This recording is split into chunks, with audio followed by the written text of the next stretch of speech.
My name is Neil, and I was born in 1969. When I lived on Talbot Road, I had the top flat, and Keith below me gave me cannabis. He sold it to me, and he gave me a deal. I liked it. There was Cudleap's off licence 2 doors up, and I could smoke my skunk and drink beer. I did not like the noise. People come to buy their drugs, and I know some of them wanted to come into my flat. One day the police come, and they went in to arrest Keith, but I know they were going to arrest me too, so I went out and stopped them.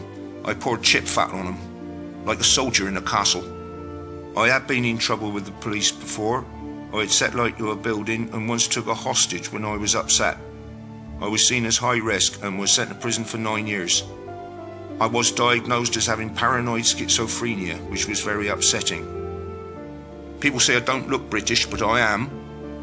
My dad, who's dead, was white, and my mum is white.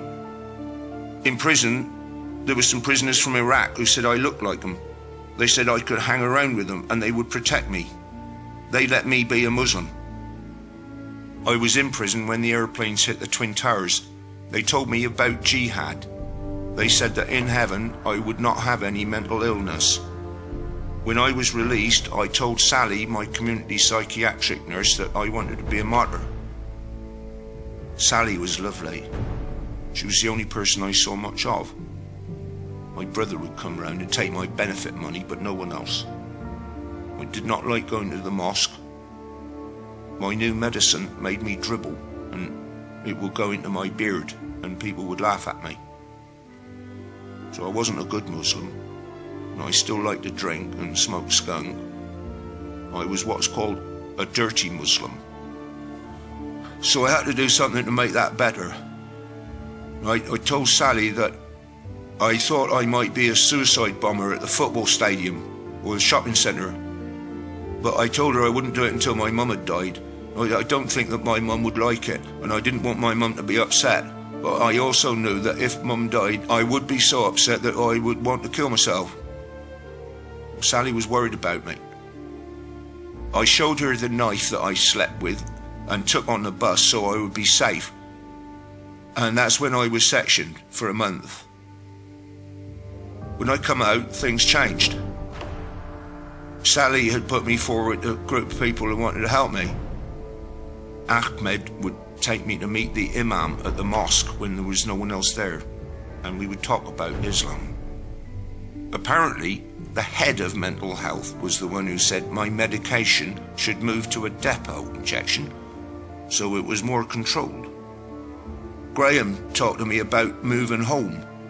He said it was easy because I was single. So I was moved to a new flat in a building where you have to have a key fob to get in.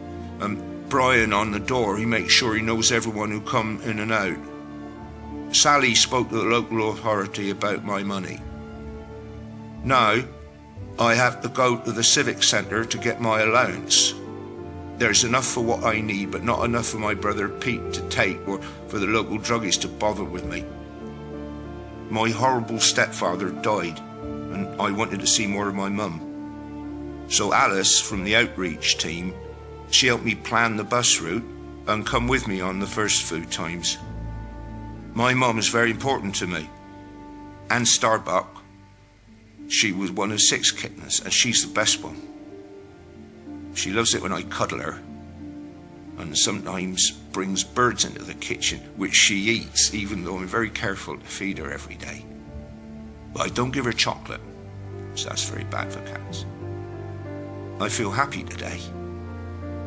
Sally told me that for 11 years I was considered high risk, something called Tier 4. But I'm not anymore. I am much better.